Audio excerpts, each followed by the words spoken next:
Welcome everyone to another edition of Hop Skip Drive's Transportation Trailblazers series. Today I'm here with an amazing person and I will let her introduce herself. But again, remember, I'm Kiana Patterson. I'm the Vice President of Strategic Development for Hop Skip Drive. And you all know this, but Hop Skip Drive is a leading company that is providing innovative transportation solutions to get the most vulnerable riders to and from safely their destination. We are thinking wholeheartedly about how important it is to lead with safety and to go above and beyond when it comes to innovative transportation solutions. So without further ado, Lisa, can you introduce yourself to our guests? Sure. I'm Lisa Robinson. I am a senior program manager with the National Safety Council, and I work specifically in transportation in the occupational arena. Awesome. And can you tell us a little bit more about both the organization and also you are also on our safety advisory board? I am. I actually specifically work on a couple state-funded projects that's only roadway safety, but I work for the National Safety Council. That their goal is to prevent prevent and eliminate fatalities on our roads and from the workplace to any place. So they have a passion for safety. And honestly, I serve on the National Association of Women Highway Safety Leaders, and we were in California about 2 years ago now. And I had reached out to Joanna to speak about women leaders because the National Association of Women Highway Safety Leaders has a person from each state that is appointed by the governor. And I wanted her to come and speak because I knew she was a trailblazer when it came to transportation, vulnerable road users, and that is what everybody in the state offices were also focused on as well, which is safety in the roads. Awesome. And in terms of the work that you've been doing for all these years, how has today's transportation landscape changed or,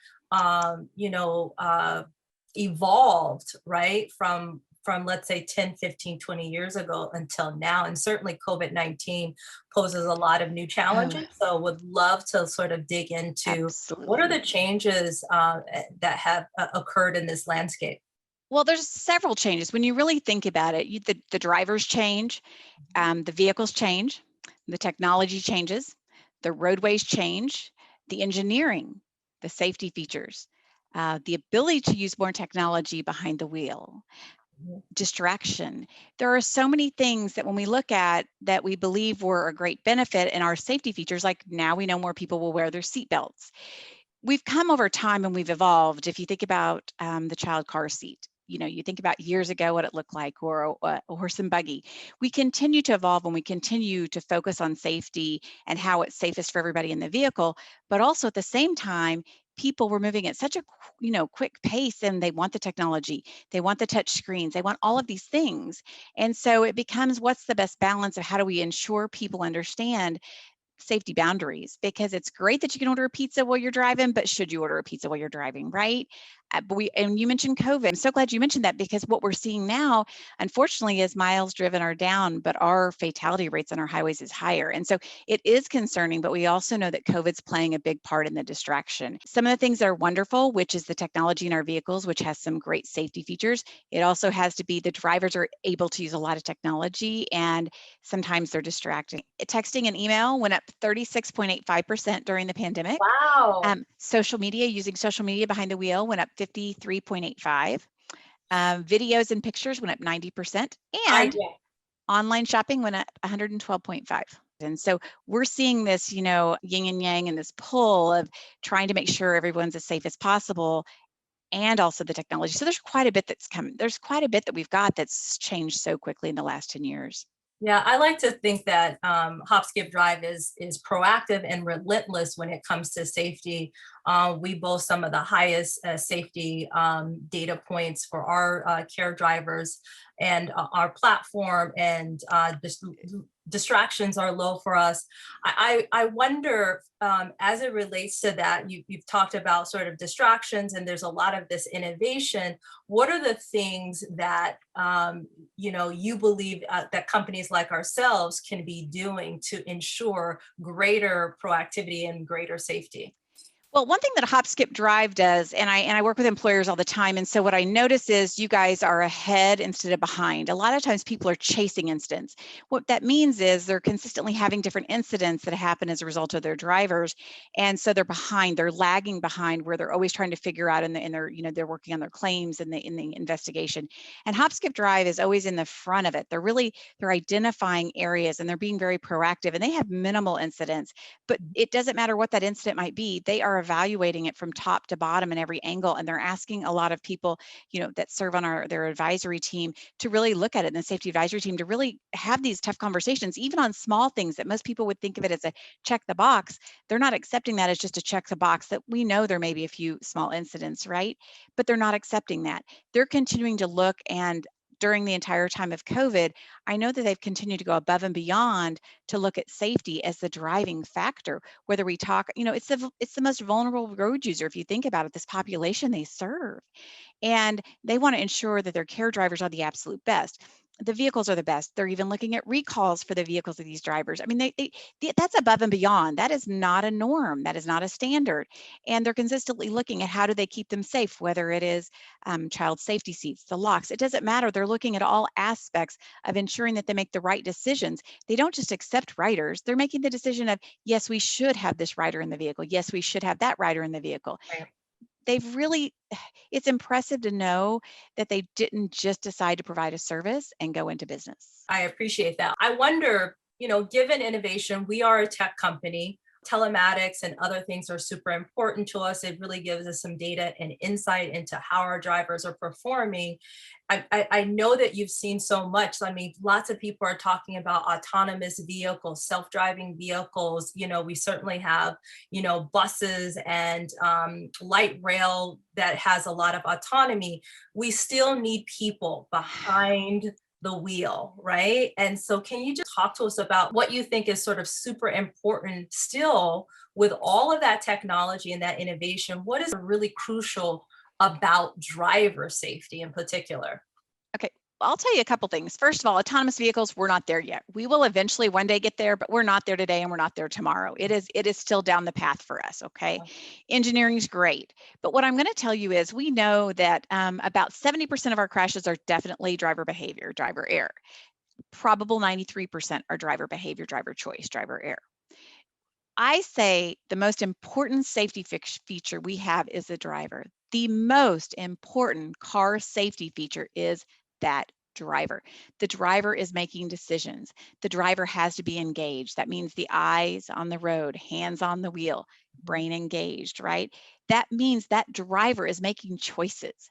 Right. And that's where driver safety comes in. And so it's making the choice not to be distracted. It's making the choice to not have that cell phone turned on or to do something else while driving. And so you're absolutely 100% right. We can make a difference because the driver is the difference. So one of the things, Lisa, I think that you said that was super crucial is about driver behavior. And I think that what we've done in terms of COVID safe rides and thinking about how are drivers being intuitive and being engaged with, like you said, hands on the steering wheel, engage. Those are the things that I think. And as a safety advisory board, I'm sure you've provided insight and advice to us about just that.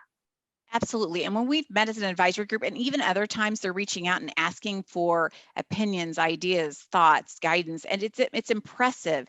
And it is the driver choice, it is the driver behavior, but companies also set policies. They Mhm. set standards, they set expectations, they provide education, they provide training, reinforcement. You can't just tell somebody something without reinforcing it. You can't just have an expectation without a policy. And you can't assume policy will be followed if you don't have enforcement. Right. So, Right. and they're putting all of those things in play. They've also looked at continuing education. And I made the reference earlier about the recalls.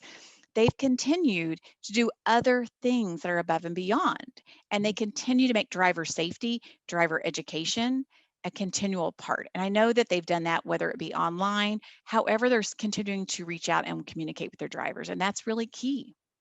And can you just sort of expand? Essentially, what you're saying is that companies like Hop Skip Drive, we are relentless about safety. Correct. What are the things that you think others should learn what we're doing and know what we're doing to actually mirror that, because I think that this is the type of safety and that everybody should be adhering to. Absolutely. We know that driver behavior can change when a company has policies, they have procedures, they're consistent, they're ongoing.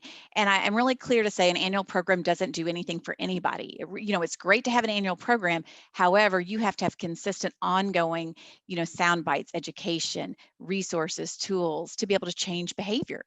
And I think as a best practice, Hop, Skip, Drive shows the things that they're doing, and they're forward thinking. They're looking ahead, not behind. They're not chasing, they're ahead of the safety curve. They're continuing to identify things that may be an issue. They're identifying things that may be a risk. They're noticing, and they're being aware of what goes on in the communities and what they're hearing, and to determine, is that going to be a concern that they have. And I think other companies should think about safety first. And sometimes, and safety doesn't compete with anything else. A company that puts safety and doesn't compete with anything else will be successful.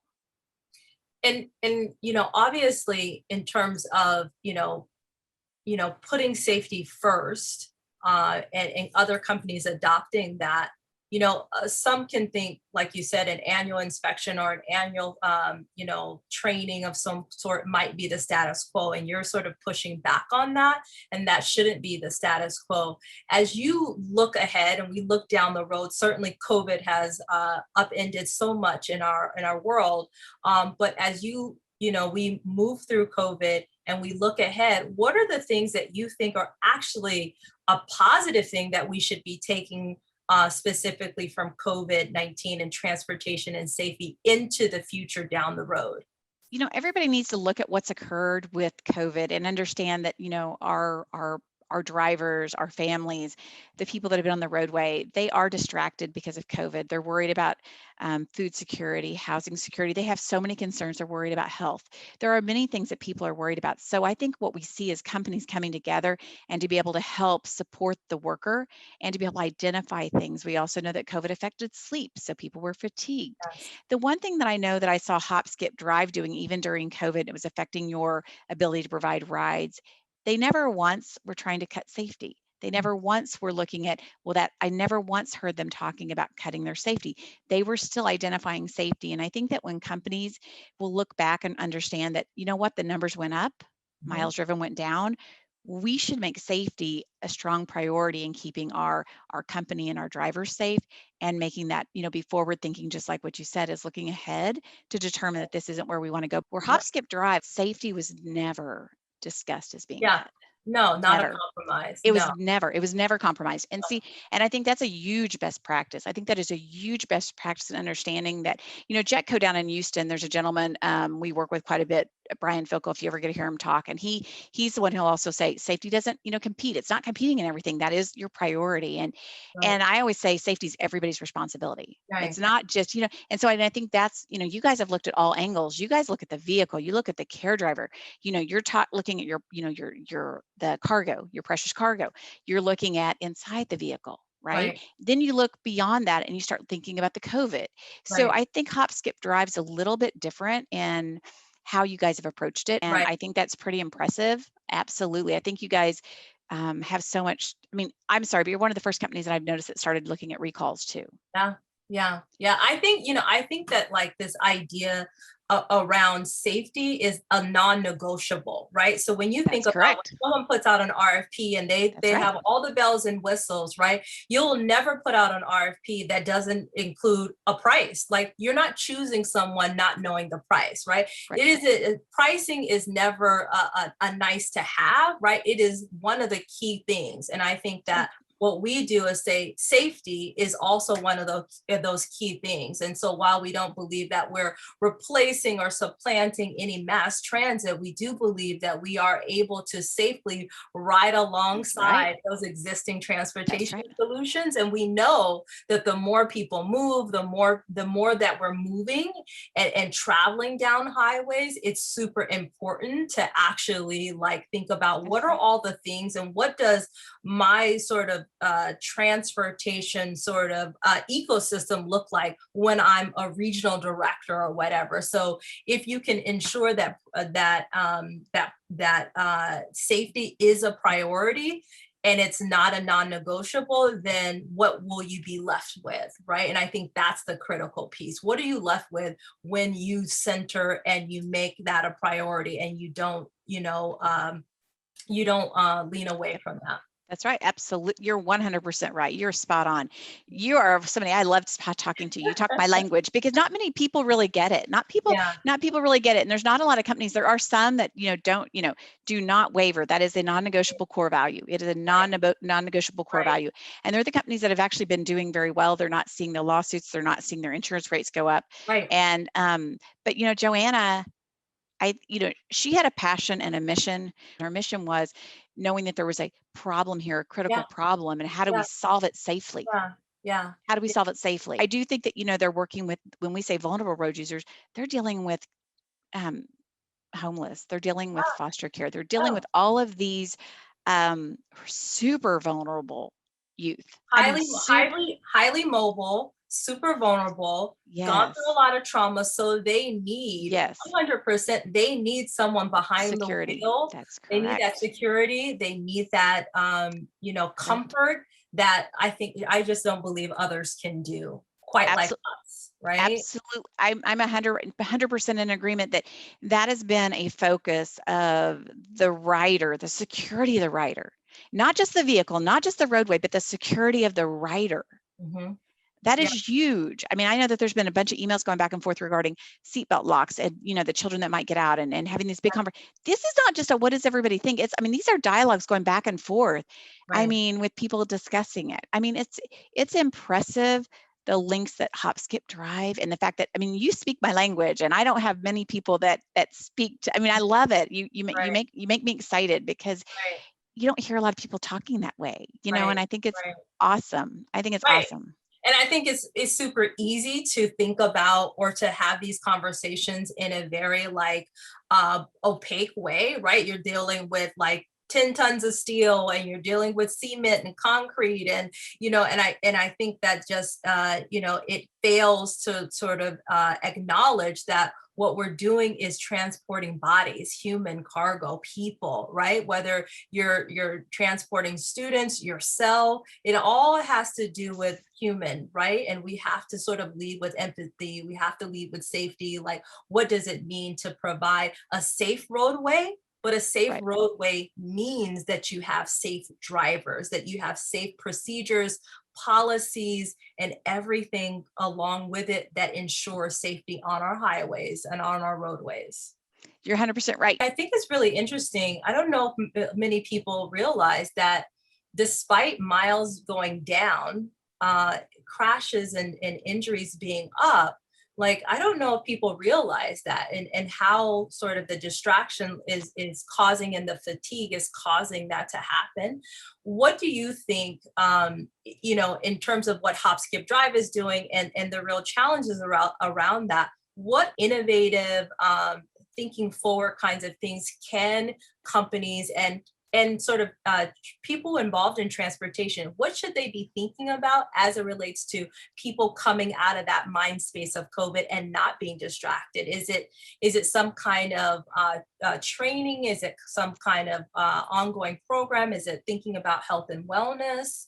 It's all of those. And, and I always say there's not one right answer for one company. Every company is different. One thing I think is really great is people need to tap into the resources that they have as far as like associations, organizations, because those are like-minded companies and like-minded organizations. I always say reach out, ask somebody else. If you see somebody with the best practice, ask them. It's legal to steal. That is not illegal to emulate. It's a compliment. And they may have already found out what didn't work and what is working. And that's a great way to be able to find a template. Get ideas from other people, get engaged, pay attention, know what's going on, what's happening, what are the statistics, why is it happening, how does my industry, and do I have drivers?